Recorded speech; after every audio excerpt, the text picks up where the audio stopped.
Jack Bosch here, and welcome to the Forever Cash Life Real Estate Podcast. In this episode, I'm going to re-explain a concept that the famous author Robert Kiyosaki explained in his book, Rich Dad, Poor Dad. There's a lot of questions that people have, or people I think have misunderstood some of his message, and I'm going to explain it in a slightly different way. See you in a moment.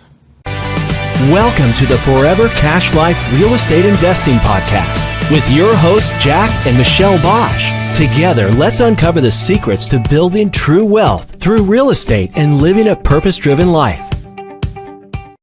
All right, so here we go. What Robert Kiyosaki talks about with his cash flow quadrant and all this kind of things is basically a whole bunch of different things. One of the things he talks about is, and by the way, I love his books. I read almost all of them. They're great books, and he does a great job educating the public about that a job is not a path to financial independence. So what he talks about is the four quadrants, which is like one of them is employee, one of them is self-employed, one of them is an investor, and one of them is a business owner. And I'm not even going to jump into that too much because that concept, I think, can sometimes be confusing to several people because they're like, well, is the only way to financial independence being a business owner? No, you can get there as an investor. As a matter of fact, I actually think that ultimately, or is the only way to get there as an investor? Well, no, you can get there as a business owner. No, you can get there as a W-2 person too. The key is, though, is that your activities and your outlook on what money is and how to use money needs to change. And that is going to be the critical distinguishing factor on whether or not you make it to financial independence. So here's one of my statements that Michelle and I have created that is basically the money you make is not there to be spent on stuff.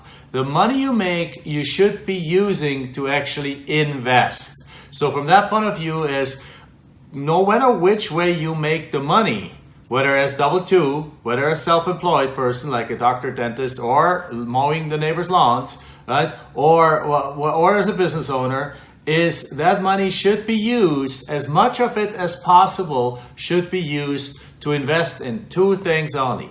In yourself for more knowledge, for more capability, for more capability, and or into assets that ultimately spit out cash flow. So when Kiyosaki talks about in Rich Dad Poor Dad how the first few properties he went and flipped, this is not a license for everyone to just go flip for the rest of your life. When Michelle and I learned from that was, yes, that you need, in order to make money, you gotta flip, right? I mean, if you pick real estate. Flipping is a great method to make money. But it's not the end of it all, and that's where a lot of people go wrong. A lot of people, they just flip, and they flip for the rest of their life, and then they use all the money, they start getting used to it, and they start realizing, oh man, I'm making good money with these flips. Let me upgrade my lifestyle. Let me buy the big car. Let me go on the big vacation. Let me do all this stuff, and then they actually just burn through more money because they figured out a way to make more money, and flipping is that way to make more money. So Michelle and I even fell into that trap at the beginning because we start flipping, and after a while, keeping our expenses really low, we realized, oh man, this is not stopping. This is actually scalable. Let's keep going. And then we started upscaling our lifestyle. But soon enough, we realized at some point of time, that, well, you can't retire from flipping. So what you got to do is at some point of time, you got to take the money that you make flipping, keep your expenses low, and roll that money over into passive cash flow. And Kiyosaki talks about that in his book when he basically, after flipping the first properties, he made enough money to actually buy a few of these same condos. He flipped a bunch of condos, distressed condos. He made enough money to actually buy a few of them and then have them hold on to them and have the appreciation and the cash flow work in your favor. Because if you buy and hold, especially when you bought low, in a way that you get cash flow, then you actually have appreciation and cash flow work in your favor. You get cash flow every month, but the asset also is going up in value every month and every year. And then at some point of time when you go sell them or roll it over into something else, you now have enjoyed the cash flow for 5, 7, 10 years, and you turn around and you sell the asset for 2, 3, 4 times what you bought it for, and you really doubled the benefits of that, all the while getting tax benefits all along. So you really have a triple whammy in that case. And that's how real wealth is being generated. So when we realized that, we continued flipping, because there's nothing wrong with flipping as long as you're using it. As a matter of fact, our land flipping method, where you buy properties for 5 to 25 cents on the dollar, is a perfect way to flip. Well, like if you can buy something for $2,000, everyone can afford it.